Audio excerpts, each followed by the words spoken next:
Okay. Go. Here we are. Ask me. Ask Iliza anything. It's time to ask. Ask me all your questions. I want to start the podcast because I want to say you've been doing cool stuff lately on Instagram and I want to know about it. Yeah, I'm in the FYC season. I'm in my season, which is For Your Consideration, which is the sort of pre-campaign before you get nominated for an Emmy campaign. So when you watch the Emmys or the Oscars or anything, but when you watch the Emmys, there's 6 best actresses in a drama series, 6 best comedic male leads in a comedy series. There's all these categories, but to even become one of those 6 nominated, you have to be voted out of a pool of many more people, many more shows to even be nominated. So that's the For Your Consideration, FYC sort of campaign. So that's why maybe you'll see like the LA Times do like a round table or certain, especially around LA, like it's like Christmas, like the whole city is wrapped in FYC and you see who's really pushing for what show. And I think the only stand-up special that Amazon is pushing. And so that's incredible for me because it costs money to do that. They have to submit your show, and Emily knows this, and it's a lot of money to put behind the shows that they feel that they can push. So it can't just be, it's not a meritocracy. Like we all just pick a show that we like and then we just narrow it down from there. Like they submit it. So that's why I've been doing all of these things like The Wrap the other day with all those women who are starring in various comedies and deadline interviews and my own FYC event. So,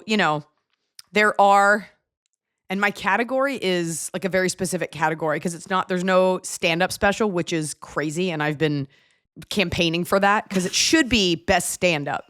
Stand-up is under the category of variety special pre-taped, which means you are up against, like last year, stand-up was up against like the Dick Van Dyke Show 98th reunion or something. And so the good news is you're not against SNL because that's not pre-taped, but it's a weird thing. And what I said the other night when I wore that really cool white dress was, if this is the farthest I get, like if I don't get a nomination, I want to have worn this dress and like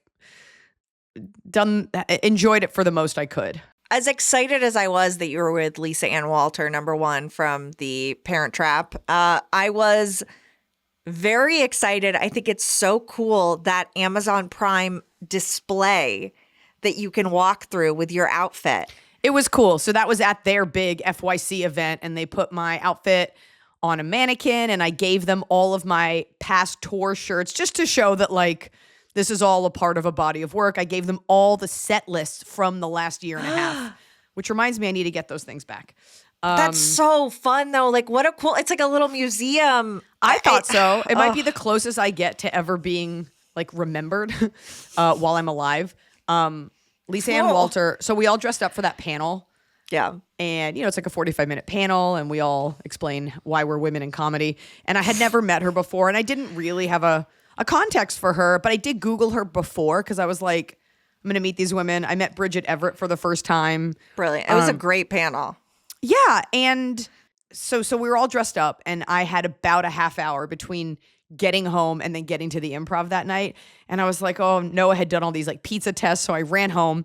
I ate a bunch of salty pizza. And then I had a tea party with my daughter. And then I threw on my jeans and I ran to the Improv and then the Comedy Store. And I walk in the Comedy Store, and Lisa Ann Walter is sitting there still in her red dress. And I was like, you broke the code. Like, had I known you were going to wear your outfit, I would have kept on my outfit. Right. She was very nice. She was very cool. She's one of those, the people that are in movies you see as a kid, and that she was like a very maternal figure in a movie where she was the babysitter, where those people were forever, you'll support their career because you're just like, oh, you mean so much to me. Well, and to her point made on the panel, which most women have to make this point. I guess most women do make this point because it reminded me of like a Joan Rivers, and it reminded me of me. She's talked about like how she's been doing this forever. And I echoed that in my answer. I was like, we schlep and we work. And part of being a woman is always telling people how hard you work. And I'm one of them. And it's something that I'm like starting to set down now because I'm like, I've done it. Like I've done the work. I don't need to prove it to you. But I do feel as women, like we wear our exhaustion as like a badge of honor. And And we all are working hard and doing so many things, even whether you're a mom or not a mom. Like, we all have to work double. And Emily, you know this, to prove that we're just as good as a man, if not better. Or to prove that I'm not like the woman that you keep trying to pit me against. Like, you just have to be, I have like 5 jobs and my daughter doesn't understand it. She's like, you were just at work. I was like, that was Different writing. work. And now I'm going to go do stand-up. And now I'm putting on a dress. So, but there's no complaints. It's just letting bitches know, letting hookers know I'm out here working. Right. This doesn't just happen. You're not like, oh, I'm just at a fun party. Like, It it's does all work for some and in people. service. Well, Yeah, it's all work. okay. Yeah. No, it's work. I mean, Yes. that outfit that I wore, this like beautiful chocolate brown, which is a color I've never worn, with this like black stockroom worker belt, but it was so beautiful. Like, that cost money. I had to pay a stylist Right. to pull that outfit.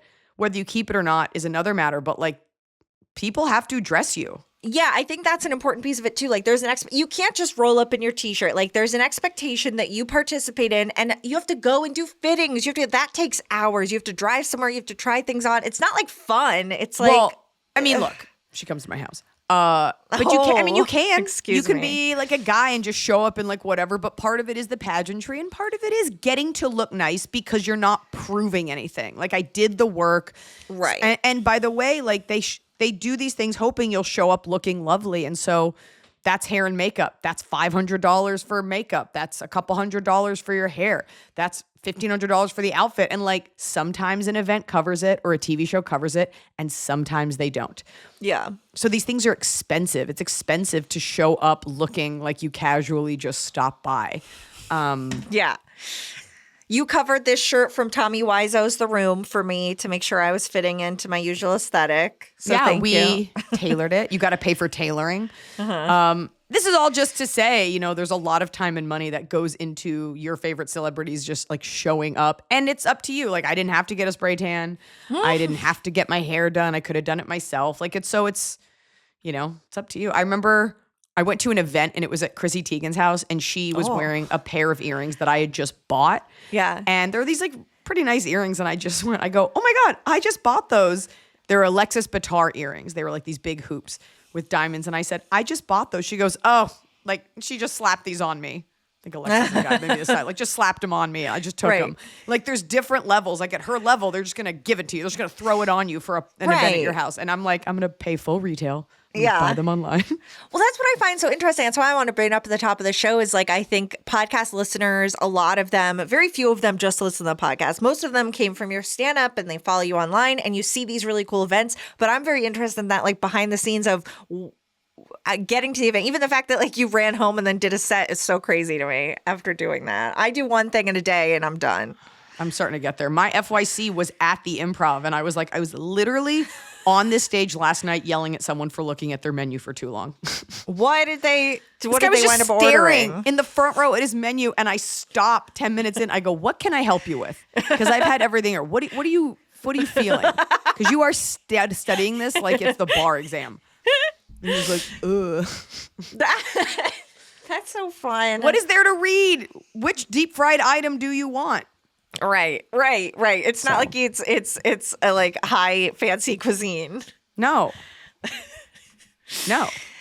All right, we can get into some questions. Oh, we have Patreon. Just to remind you, we have video episodes now. Every episode is on video. We post it first for our Patreon. That's it, tier members. But beauty first. But on Fridays, it goes live for any Patreon member. It is a YouTube link that is secret until Friday. So watch the episodes. People are enjoying it. However, Patreon, that's it, tier members. You get your own very special extra episode every Friday. I think we've done 4 now, and people are enjoying them. It's a little looser. It's an after show. We have fun. You see how we really are. Yeah, it's so different. Don't you want to know? $5. Remember not to sign up through the Apple App Store. They really charge you a fee. Okay, That's enough. Business if you done. haven't heard it the last 3 episodes, like, you're not a fan. Business. Okay, you don't do the business at the end. They're signing off by then. All right. No, let's we answer have some the questions. highest playthrough rate of any We show do. ever. We genuinely do. Thank you. You know what? You all, did you know that about yourselves? Like, You're one of the elderly podcast listening audiences that actually listens to the entire thing and doesn't drop off. So thank you. Yeah, we appreciate it. Listening to the full BetterHelp ads all the time. Yeah, I love that. That stat means a lot to me. I like that a lot. Me too. Okay, let's answer. We're going to do some quick questions first. But wait, can I say something? Yeah. But it is one of those. Sorry, wow. That was a weird malfunction. It is one of those stats that when you're not a major thing, you hold on to. Like, I remember when I was hosting Excused, which you could see if you had like a major drug issue at 3 a.m, like in certain markets. And I remember our producer being like, we were number 1 in Branson, Missouri. We beat out the Tonight Show. And you're like, it's just, to me, male DJs like on radio, like male radio DJs are the ones that are like, actually, we're the number 1 show. 1 a.m. to 2 a.m. Ages spot. 17 to like 31. it's always like a twisting of the statistics. I'm like, we actually have the highest playthrough rate. And female podcast hosts, 21 to 49. we only have 10 listeners, but they all listen. They all listen to the whole episode. So, okay. All right. We're going to do some quick ones first. Hey, guys. Before the question, I have to say how awesome it was seeing you at the live taping. Iliza, as you just mentioned, those will come out at some point, even though I basically blacked out and couldn't remember the question I submitted. You know, it happens. Now, for this question, I noticed a couple episodes back that Iliza was wearing a Bainbridge hoodie. I'd love to know how you got it and the experiences you had while visiting. Iliza, this coveted Bainbridge hoodie, what... Do you want to share your secret to buying it? Yeah, it's a place that we visit often, and it is just a beautiful place. We love the state of Washington, and we love going to the Pacific Northwest. We try to go as often as we can. I don't present as such, but we are big forest people and nature people and existing in nature people when we can.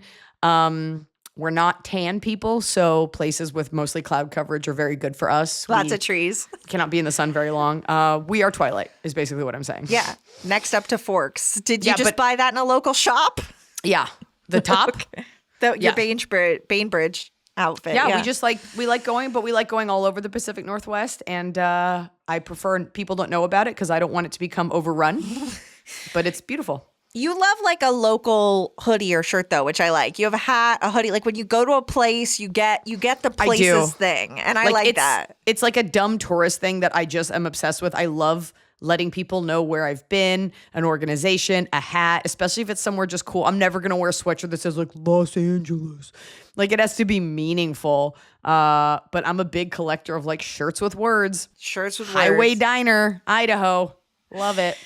All right, we got another quick one. As someone who loves food and is constantly surrounded by it with your husband being a chef, do you strictly adhere to the Jewish rule of kosher meal preparation and eating? It's so funny how often I have been asked this. And recently I was asked this by a Japanese person who had lived in this country for a very long time. So I was shocked that she didn't know more Jews.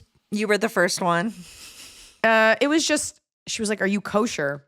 And it's so funny to me because, like, it's just, I don't know. To me, it's such a, I guess people associate Jews with kosher because I guess other religions that have rules like that are, like, super strict about it. But I'm definitely not kosher, never have been. No one in my immediate family, meaning, like, my mother and my father, like, none of us do that. We are Reformed Jews. But then people, like my uncle, not my aunt, but my uncle is kosher. And there's different degrees of kosher. And so we don't need to get into my like real opinions on it. But no, not kosher at all. Although I kind of tend to not eat pork in general. And I don't know why. I used to like love bacon. I just kind of, if there's like a pork chop on the menu, I'm probably not getting that. It's not your go-to. Having nothing to do, because I love shellfish. Yeah. And I think milk and meat are one of the great combinations. I just think I wouldn't think that I wouldn't think that someone was kosher unless they seem particularly religious. And I wonder how you feel about this. I think of many people as ethnically Jewish, but I don't necessarily think of them as particularly religious. Culturally Jewish versus religious. And it's still kind of, it's like a hard thing to put your finger on. And I do understand, and I said this to this person, why people are kosher. Like I know the spiritual reasonings and I know the ancient like health reasoning for it. And of course a kosher butchered animal is better, stuff like that. But I'm not. And you get things like these are kosher vitamins, kosher can't, you're like, Branding. Yeah. I don't know. It's not my thing. All right. It's not my thing because it seems hard. It feels some of the religious stuff where it just limits the religious person. I'm like, why are you making things harder for yourself? I feel like there are other ways you can be in touch with it that doesn't make your life harder. I'm sure a religious person would explain why it's deeply spiritual and why it like connects you to God. And I get that. I also really don't think. I think your connection to God is so personal and it's just like literally never up for anyone else to weigh in on. Yeah, the fasting, like I get that, but like I don't do it. I'm like, God wants me to be fulfilled and work. And I need food. I need a bagel. I need toast in the morning. Everyone brings something different to the table. It's whatever. All right, let's get back into our bread and butter. Hi guys, my husband and I are having our wedding reception in November. Everything is prepared for the day, but I keep going back and forth on a crucial point. What shoes do I wear? I thought about sandals, but I don't want my toes out. High heels feel like a big commitment for someone who isn't wearing them regularly.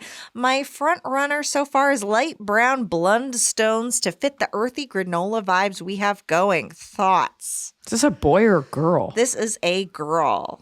Is it a lesbian wedding? I'm serious. It doesn't. No, it's my husband and I. It's a lady and a man. Sorry. It's your wedding? How do I answer that? I don't know what your outfit looks like. I don't know where you're getting married. I don't know what like if it's cold where you're getting married. How do you feel about granola cloggy shoes? I mean, I feel like if that's the vibe of your wedding, with your dress. Right. Think about it with the dress. Let's say you're wearing a white wedding dress. A lot of women take their moment to like have like the dress be traditional. Like the shoe is fun. I think the time has come and gone for the fun sneaker pop of color. Like I was wearing Converse the whole time. But I will say I had a pair of, at the time this was in like hidden heel Nike Dunks. And I bedazzled them with like diamonds. I made them look really cool for the party because I didn't want to be in heels at the party. And for my wedding day, I walked down the aisle in a pair of like Payless $30 shoes. Like these things. What? Were those what? Okay, you had the sneakers that had gems on them. That was for the party. Because the truth is you couldn't see my feet. And I wasn't going to go get a pair of like Manolo Blahniks that I would never wear again because they're white satin. Because you're already buying a dress. Sorry. Nobody saw my feet. It didn't matter. The amount of details that you think you're going to die over that you look back, you're like, I don't even know. If nobody's going to see your feet, wear what's comfortable for you. That's it. And if they are, then make it a part of your outfit. Do whatever. I don't like it though when like everything is polished and then it's like, and I just wore these cruddy things. It's like, it's not funny. It's kind of dumb. But comfort over everything, or just wear a pair of like cheap white heels for the service while you're standing. Yeah, it's probably not that long, and then change. Yeah. If it fits with the aesthetic, go for it. I always think it's funny when brides have like multiple outfit changes, like it's a Persian wedding, but it's like, and you're just like scrambling to change. Like, so I can have my big reveal all night. You're like, so you wore this dress for even less time. Right. You didn't get any value of it. And now you've had 2 outfit changes and half the guests are gone because it's already 11:30. All right. Hey guys, first time over here for questions. We'll try to keep it brief-ish. You did a pretty good job, FYI. My big sister is a twat waffle. That's the nicest word I can use. A twaffle. That doesn't have the same impact. A T-waff. Ew. That's why I'm turning you guys as better big sisters. I am 35-year-old female. My big sister is 12 years older than me, 47. We are half sisters sharing a mom. We didn't grow up together due to the age gap, and she had a shitty childhood as our mom was only 17 when she had her. She has done nothing but disappoint me my whole life. I've tried so hard to give her benefit of the doubt because she's had some fucked up life events, like my dad from the funeral confession molesting her as a young girl and our mom not believing her. Oh my God. She always blew my mom and I off. Later, we learned it was because she had been a pillhead since age 16, so she's got issues clearly. I also have some survivor's guilt because I got out of our small town and became a pharmacist. She dicked around for years, but eventually became LPN. What is that? Oh, a licensed practicing nurse?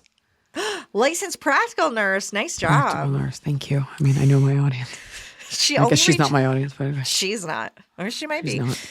She only reaches out when she wants money or needs something. Otherwise, we'll happily go years without talking. I finally put my foot down a couple years back, and after almost 4 years of silence, she was in a horrible car accident and in ICU for weeks. I dropped everything to be by her side every day in the hospital, coordinated her care, and helped emotionally and financially after her accident.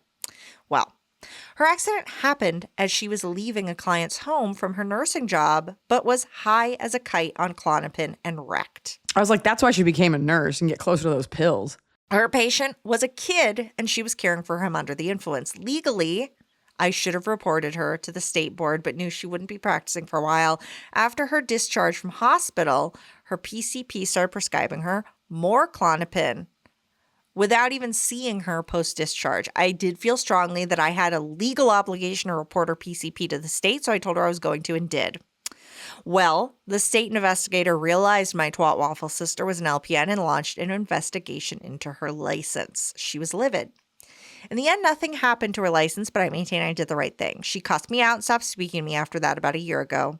She sent a few random texts, told her mom she tried, but I adamantly believe I deserve an apology for how she treated me. See attached screenshots of text. Am I being unreasonable? I bent over backwards to be the best, most supportive sister, but all she ever cared about was drugs. So here are her texts. So this is from the sister or from our listener? This is from the sister, again, after our listener helped her bend over backwards to be there for her, but did report the PCP. So I just got this fucking text. Why I'm the fuck is the nursing board requiring this? And why the fuck is my nursing license number on here? I'm telling you what, not a fucking word to say. I see. Too fucking busy to deal with the consequences of your fucking actions. You better pray this doesn't destroy every fucking thing that I've worked for. Matter of fact, don't fucking respond. You will not like what I have to say. Leave me the fuck alone if you know what's good for you. And don't text fucking Kyle either. Your sister is delusional and she doesn't understand that these are the repercussions of her actions. And she could have hurt that child. Yeah. She could have hurt a lot of people. A candle over. She could fall into something. She could die while she's driving. Ultimately, what you did, because this is probably not the first time she'd done that. Like, ultimately, what you did morally was the right thing to do. Yeah. I don't understand the desire to be close to someone who has been awful that isn't a parent. And maybe you feel bad for her because she's an addict. So that's the quote unquote excuse.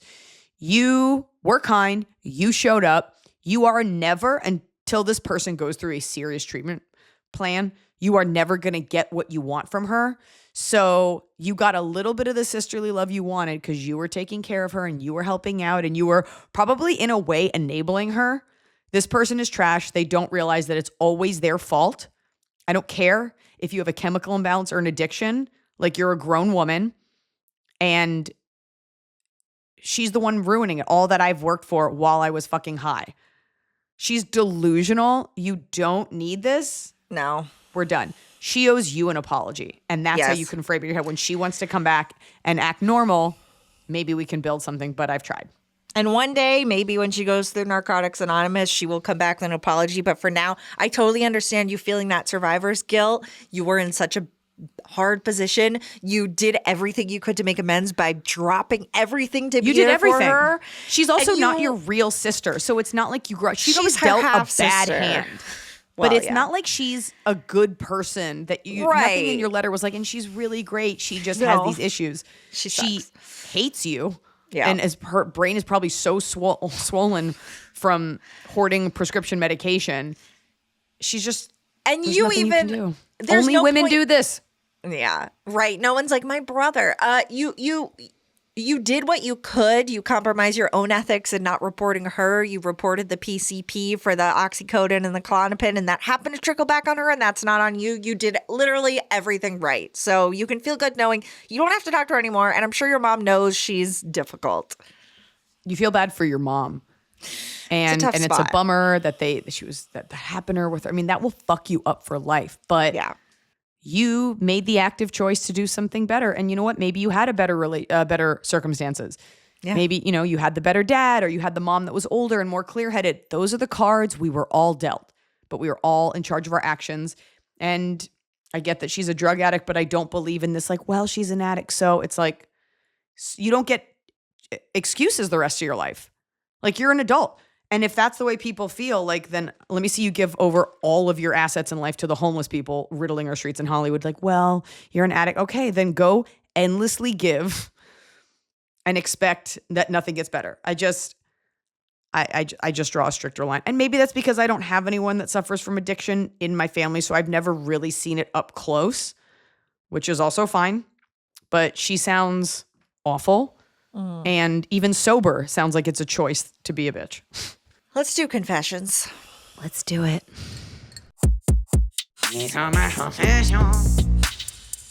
We have a confession that is so different than what we usually, it's so perfectly petty. Okay, confession, shower sabotage. As an 18-year-old, I was stationed at Fort Hood, Texas. It was the most toxic environment I've ever been in, and I'm sure most American listeners have seen the 2019 report on Fort Hood following the murder of Vanessa Guillen. I don't think most Americans have seen that. Probably not. Sorry.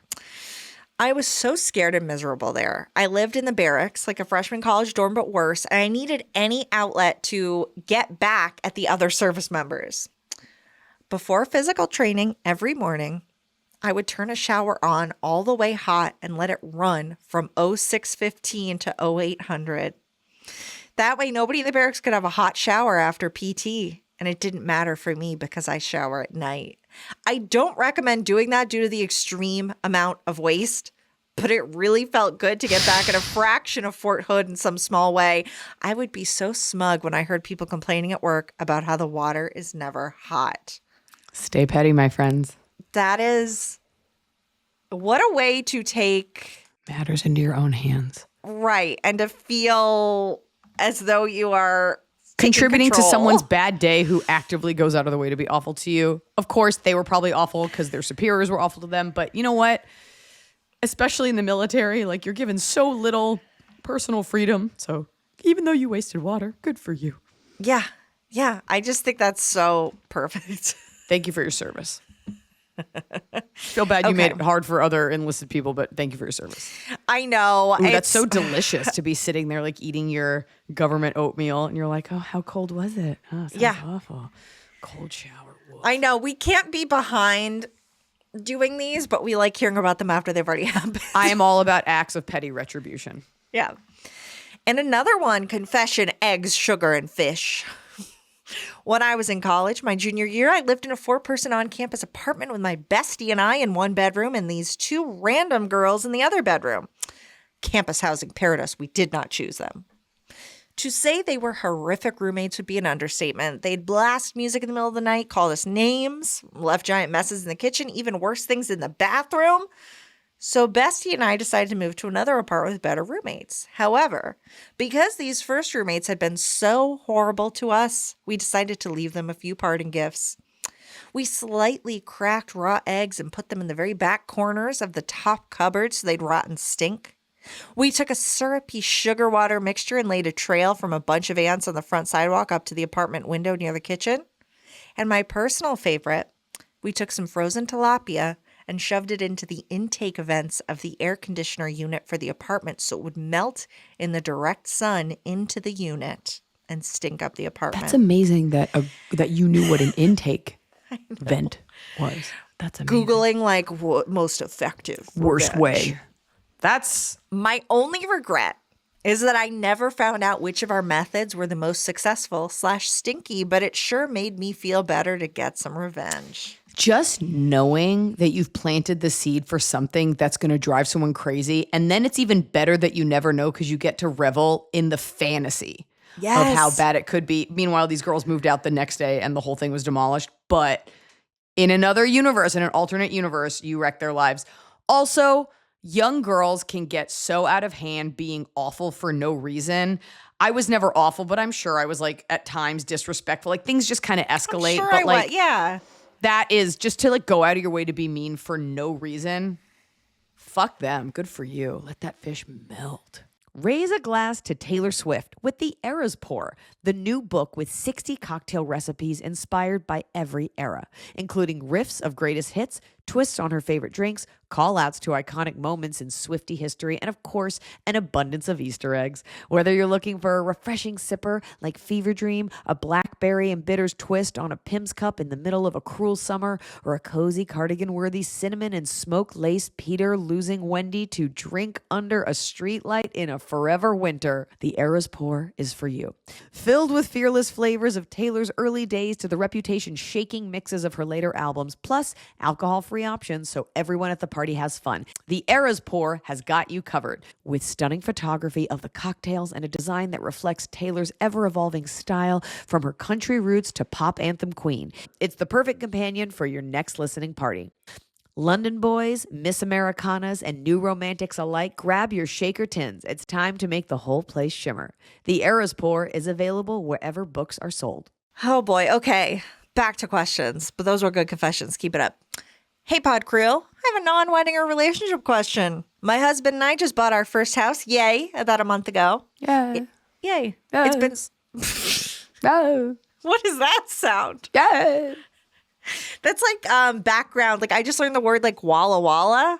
Like the Washington? background sounds. No, in like movies and stuff. Like, wow. Like that's what it sounds like? I think it's... Did I make that up? It's like, yeah, it's Walla, not Walla Walla. Okay, it's Walla. It's like indistinct background sounds of a crowd. Your sound very much sounds to me like in a Disney movie, like someone's running away and they trip and fall. Yeah. Yeah. Yeah. Yeah. All right. Yay for these people. It has been super hectic, busy, getting moved and set up in the new space. We're still not fully unpacked and have some work being done on the house over the summer. Okay. Today, I met two of our neighbors for the first time. We chatted and shared names. I also met another neighbor the week we moved in that's across the street from us. My question, should we go introduce ourselves to other neighbors? Do we do a little? We're new to the neighborhood card, exchange numbers. My husband and I have some travel plans in July. It would be great to know the neighbors a little, to say, hey, we're going out of town for a week. Just so you know, we aren't home. If you see someone weird at our house, feel free to call. We want to be neighborly and friendly, but don't need a new best friend or anything. Super excited to be part of the Patreon group. Thanks. Okay, that's interesting because I've been talking about this with my husband. When you move in somewhere, like we moved in, I think we rang our neighbors' doorbells. We were like, hey, we have these muffins Noah had to make for a recipe test. Do you want them? Like you will make instant friends if you have food. But I think about the people that we like went out with.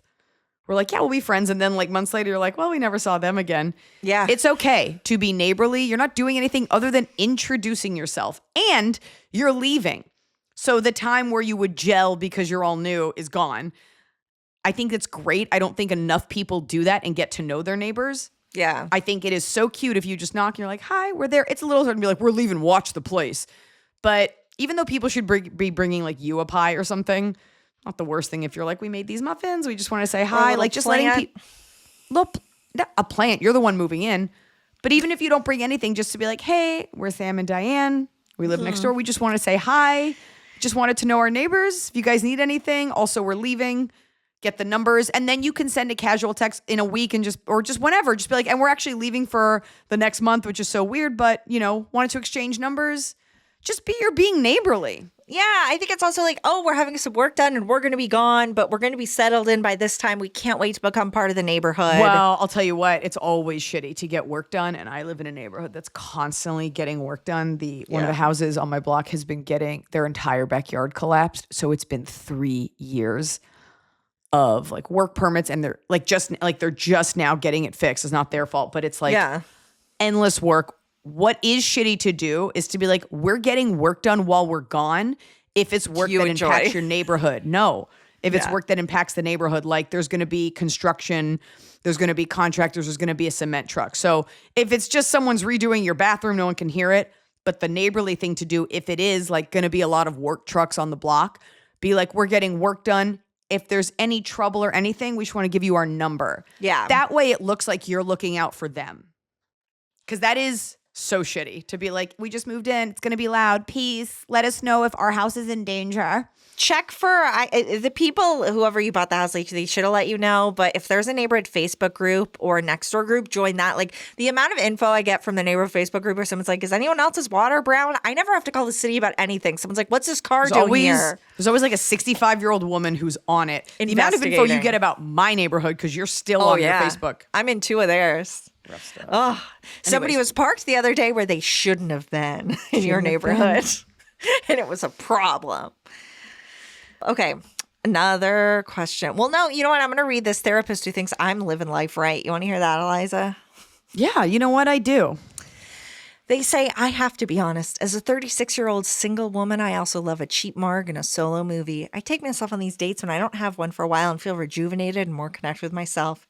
As a therapist, I completely support Emily owning what she likes, how she engages in self-care, and being unapologetically relatable by enjoying a deal. I work with so many people who know so much less about themselves. Ha, this therapist likes how I live. I don't know what makes you think that I want anything but the best for you. I know you want the best for me, but you don't like how I live. I actually love how you live. I've never made fun of anything that is like a core value of who you are. What are my core values, do you think? Movies, movie posters, baby Dr. Peppers. No. A lot of gossip about Iliza. bugs and animals in your house. Coke, not Dr. Pepper, root beer. Sorry, I Coke. don't like Dr. Pepper. This is the second time we're having to address this on the pod. You're right. I don't care. You're right. I'm just saying, like, I've never pushed anything on you. I've never made you, no. I'm not saying you're attacking me. I'm saying it's enough of this bullshit, and now it's time to upgrade a little bit. I'm just making fun of Chili's. I know. That was disturbing, I think, for people. I think Not you, me. you are one of the most secure women that I know. And you live, look, you're a homeowner, you got a job, and you like your movies. And I actually think it's amazing. I think if more women were allowed to indulge in their hobbies in the complete way that you do, we would be a better rounded society. I don't have any hobbies other than myself. I feel like that must be, when you have a kid, how do you have time for a hobby? Not that women with kids shouldn't have hobbies, but it just seems like that's kind of a hobby. They asked that on the panel. They were like, what do you do to like refill your cup? And I was You just watch like, Cheers. I watch Cheers at night, but I was just like, I work. And different types of work fulfill me. I love writing. I golf. Like, are you kidding me? I mean, I guess Pilates is like a hobby in a way. It's not a hobby if you feel you have to do it. Otherwise, you will hate your body. Well, Not true. Self-love. okay. I think most women actually feel that way. A hobby is like If you painted miniatures. I have like a train set. I think adult coloring is like whatever. A train set. When I want to like get centered, I spend time with my kids. I take a walk, but like Yeah. I don't need like a third life of like, You and I gotta meet up with travel? my group. You like a nice restaurant? Like you like trying new food? I think if I were more sedentary, like if I just lived at home, like if I just wrote on a show and I wasn't traveling, I would feel the need to have like an outlet where I like go to the park and pick fights with people. Right. Right. Well, and you also have, to an extent, that question asker last week talking about wanting to turn one of her hobbies into a career. It's like your hobby is kind of your career. Some people's hobby is probably going and trying open mic nights. Like you have a creative outlet. We should all get to do what we love for a job. And some people don't. Some people work to live. Some people live to work. Okay. Yeah. Okay. A question. Semi-time sensitive. We're getting to it on time. This is Iliza's favorite AITA type question, they claim. So, for Father's Day, my dad has requested to go to our fave steakhouse, and I am 1,000% more than happy to treat him. But Here's the drama. I'm intentionally not including my sister. Anytime we go out to eat, her and her boyfriend rack up the bill with multiple drinks, apps, entrees, and never, ever offer to pay or even Venmo, despite countless Venmo requests and reminders. oof. They probably owe me $500 to $700 at this point. On top of that, she just acts miserable the whole time while she's there because her and my mom don't get along. I've asked why she even goes when, one, she can't pay, and two, she doesn't seem to enjoy herself. She can never give me an answer, so basically feels like a free meal to them. Anyway, she is throwing And the boyfriend's got to go, which And the is boyfriend. so shitty. I know. I have to say, we have all been in our 20s and been like, can I bring my boyfriend home for Thanksgiving? But I have never been the girl that's like, can my boyfriend come? Like, And can you pay for him? Nobody wants to hang. Like, it's always just bringing this. I understand if it's your boyfriend of like several years, but like, yeah, that boyfriend is garbage because he should be so embarrassed. But just in general, even when a woman's like, can I bring my husband? It's like, or you could go alone and we could just do this. The boyfriendness of it all grosses me out. Like, spend time together. I don't want to have to hang out with this person. You're not married. Right. So she says, anyway, she's throwing a fit that she's being excluded, but I don't know what else to do. This is what my dad wants, and I'm tired of catering to her. She can take him to a separate dinner, not on my dime. Wait, this is what your dad wants? Like, he doesn't want her there? No, I think dad wants the steakhouse. So she says, am I being unreasonable? Do I need to pick a place where everyone can afford it? I feel like even if we went to Panda Express, she still wouldn't pay. So what's the point? So it sounds like dad probably does want her there, but I feel like dad can also recognize, you have to pitch it like, Dad, I want special father-dad time. Like, can I take you out and we can connect? Yeah, but then is the mom there? Because then it feels like you're leaving her out. And the parents love both of their kids. I know it's weird, but like for them, it's still great. I think you say, great. First of all, the dad can pay. Like, she wants to take her dad out for Father's Day. That's his Father's Day gift. No. The gift is, unfortunately, all being together. So it's not about you. However, financially, it should not fall on your shoulders. Can the sister truly, like, does she have a shitty job? She truly cannot afford that. She might just be tacky. And so you kind of, it's tough because your dad's like, this is just what I want. Dad might need to foot that bill because it shouldn't be on you to pay for the sister and the husband. Ask for a split check. Tell them I am paying for these 3 meals and leave the other 2 to figure it out. Right. I'm just saying, like, it's your sister to be like, okay, just letting you know I'm paying for dad. Yeah. And you guys have to pay for yourselves. But I'm saying they're going to get there and the sister still might be like, sorry, I didn't bring my wallet. Even at a nice restaurant, you can get them to split it 2 ways. I'm saying the sister might be like, I don't have the money or something. You don't want to embarrass her. If the sister doesn't have the money, which is what I've been saying, and the sister is embarrassed, I mean, you can be tacky and still not have money. So she probably has gone in the past and it wasn't a big deal. Your sister seems like a pill. You can say to her off the bat, like, I'm not paying for you. We're not, and dad's not paying for you. This is his special thing. And we're definitely not paying for your boyfriend. So come, or you can Venmo me the money and I can do it all at once. I would just be nervous that you're going to get there and they're still not going to pay. I mean, the thing is, you split the check and then they have a check and they can be arrested by the waiter. No, Emily, it doesn't work that way. I don't know what That's so uncomfortable because then the dad's going to end up paying. But that's between the dad and the sister. So you're saying on Father's Day, you want to make sure that your dad has the biggest headache with this kid? What you're saying on Father's Day, she should just foot the bill? I mean, it's going to happen either way. So on Father's Day, they all eat and then she goes, I'm not paying. What are you talking about? I'm just saying. What are you saying happens? What are you saying she does? I'm saying call the sister and be like, you could either troubleshoot and be like, I need you to Venmo me $300 because I don't trust that you and your boyfriend. Or you can call the sister and be like, your boyfriend's not invited. I think it's really tacky that you need to bring him to our dad's Father's Day. I don't see why you can't just say to her, like, dad doesn't need to be, the dad will pay. Father's Day is not about your dad being treated to it. I don't think any dad cares about it. He wants to be with his kids. So the question is, how do you not get stuck paying? Right. You ask for separate bills. And I'm saying that becomes the dad has to pay. But you're saying the dad pays the whole thing anyway. I'm saying the dad's going to end up paying. The dad's going to end up paying. Let's have him just pay for sister and boyfriend. I'm saying the dad shouldn't have to pay for sister and boyfriend. Why is this the most mad I've been at any question we've ever I guess I'm mad because I can't gauge. Does the sister have the money and she's just a brat? Does she not and she's just tacky? If she doesn't, she shouldn't go. I think you're right that you should let her know ahead of time, I'm not paying for you. But when you get there, you're all at the restaurant, the bill comes, now what? Yeah, fine. I'm not paying for you. I am paying for dad. It's my gift. If you want to contribute, great. And let her know ahead of time. And I'm saying the sister's still going to show up and be like, oh, I didn't bring my wallet and neither did Craig. I'm saying like it's hard to solve for X because it's going to end up be either you paying or the dad. And then it becomes the headache of the dad who just wants a nice meal with his family having to pay for this loser. So maybe you can just exclude her, but the dad wants her there. I think it's just kind of that thing where it's like, if you want us all, you got to deal with this mooch. It can't be on you. No, so split the check. I'm saying it won't matter. Of course you should split it. I'm just saying prepare for her to still not pay. That's all.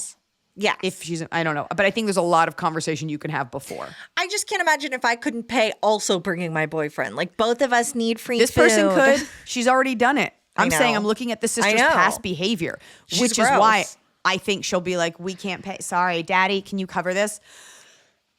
That might be the price he pays for wanting to have both kids there. And then maybe next year you can be like, okay, Dad, so now can we not invite her? Say it to your dad. Be like, I want to go to the steakhouse. I don't want it to end up that I have to pay for so-and-so and her boyfriend. And then your dad will be like, I'm going to pay for it all anyway. It might just be deep down, you don't want your sister going at all. I don't want her going. I hate I this don't like her. person. Will you please let us know what happens? But really regardless, need to know. Your sister has lost. There's no elegance here between you and the sister. And by being that tacky, she has given up the right to be handled with kid gloves. So you can call her and just be like, I am letting you know right now, it is unacceptable if you bring your boyfriend and you guys rack up. And by the way, I would need to know how many times they did it. If they did it just once. No. Multiple apps is still one meal. And drinks. No, One and meal. entrees. They're getting on. I know. Some people get like a fettuccine fettuccine Alfredo to go. Like, did it happen once? Disgusting. Because she's going to be like, Susan, it happened one time. Dad said I could have the shrimp quesadilla. If she owes $500 to $700 at this point, that sounds like at least 2 meals to me. Right. So it's happened multiple times. So you need to have a come to Jesus. You could even do it at the restaurant in front of her tacky boyfriend. What you don't want to do is do it. And they're like, we were paying. Like, we showed up. And she's going to make it like we were going to pay. Like, why are you saying that? So call it out into the light and then wash your hands of it. When they start ordering drinks. Oh, I didn't know you guys could afford multiple Yeah, drinks. shame them. Pours. It just seems like what is not, sorry, that was such a long answer between me and Emily where we fought, but it seems like what is not being said to the sister is, I see what you're doing and I'm not paying for it this time. I'm not falling for it. You can't slide and neither is dad, in. and it's tacky as fuck. Say this to her pre-meal. That way she can say that her stomach hurts and she doesn't want to go. But like, let her know what's up so that she cannot feign ignorance. And it is maddening as to talk to your parents and be like, these people are ripping you off. This cheap man is stealing from you, but you want to keep peace? And your dad just wants to spend time with your piece of shit sister, so they'll put up with it. I have had experience with this in my own family. I have too. And it's so uncomfortable to say anything. When they're, it's fine. We don't mind paying. Well, I mind you paying because it's the 100th time. Actually, my family does mind paying, but it's like, what are you going to do? Tell this person that their girlfriend is garbage trash who's ordering to-go food? Expensive drinks. I will say one time we spent Thanksgiving in Las Vegas with my whole family, and night before we went to a Thai restaurant, and we all got our menus. Didn't even look at the menu. When the waiter came by and he just hands it, he goes, squid pad Thai. And I was like, who comes up with squid pad Thai? Like, I'm getting pad Thai with chicken like a normal person. Squid pad Thai. Right. I was like, you can't just like make up an a la carte item. He goes, you got squid? And the waiter was like, yeah. And he's like, you got pad Thai? He was like, yeah. He's like, squid pad Thai. And he was not being funny. Like, he was like, this is logical. You got squid, you got pad Thai? Squid pad Thai. But And he also orders his own drink that he made up. Can I get your drink? Yeah, Patrapple.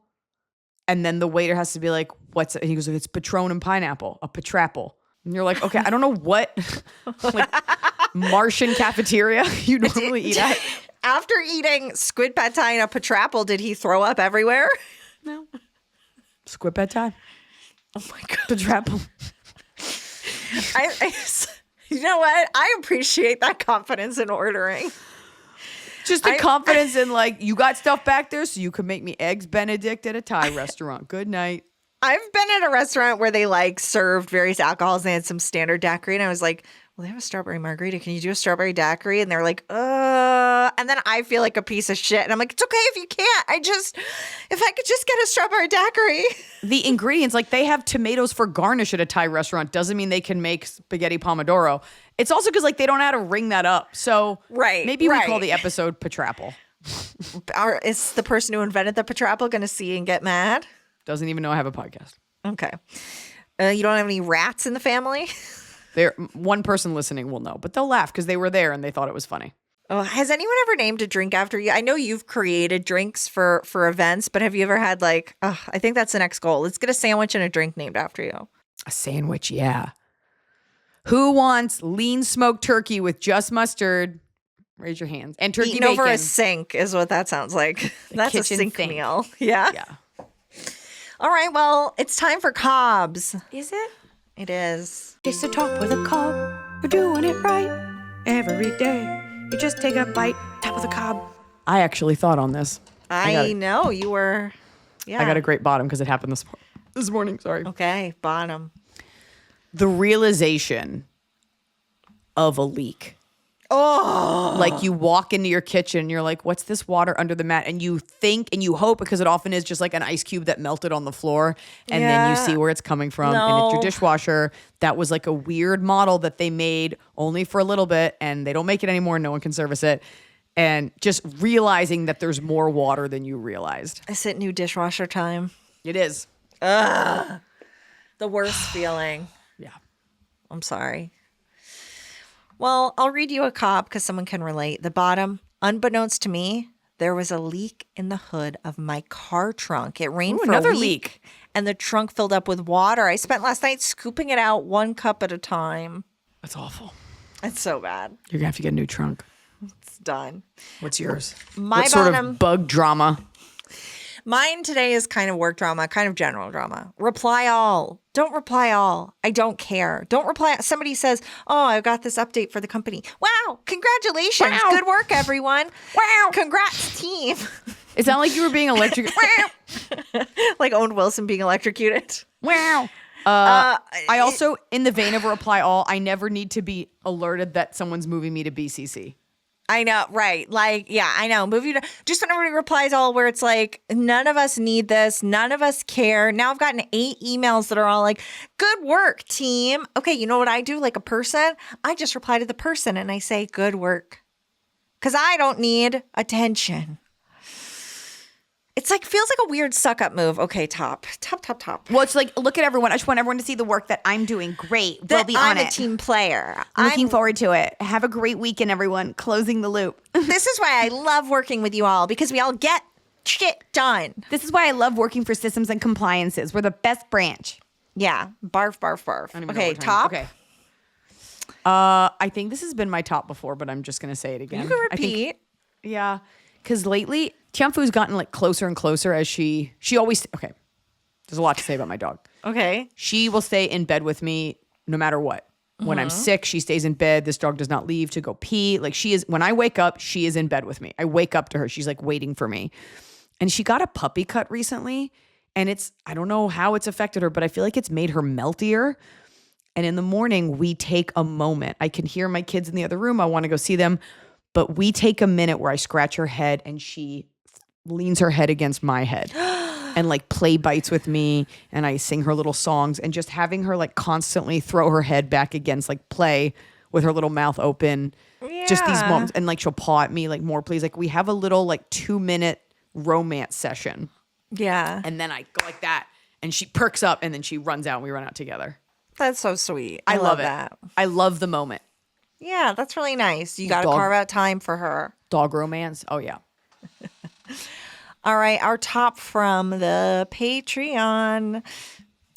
The smug feeling when a bestie's fiance turns out to be exactly the kind of narcissistic tool bag you pegged him as from the beginning. I'm focusing on helping my friend through the breakout, but I will be dining out on this delicious meal of vindication for months. We don't get details? No. She doesn't need any help. They're broken up now, so. I wanted to hear the story. Yeah. I love that. Just knowing you were right. Just settling into a warm mug of I was all right. Yes.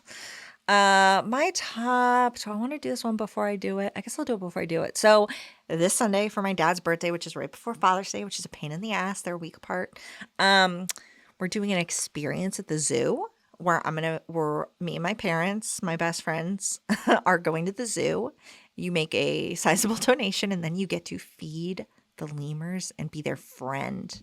Oh, that's Zookeeper fun. for a day. And this is the first time I've been invited. Is actually, you know what? I'll make that my tower cob. My parents have done several of these. They're like zoo members. They always go to brew at the zoo. They like donate. They're like members of it. They've done elephants. They've done tortoises. They've done like these zookeeper for a day experiences together to celebrate their anniversaries. And they were like, do you want to go? And I was like, yes, can I go? I'll Touch go. that lemur.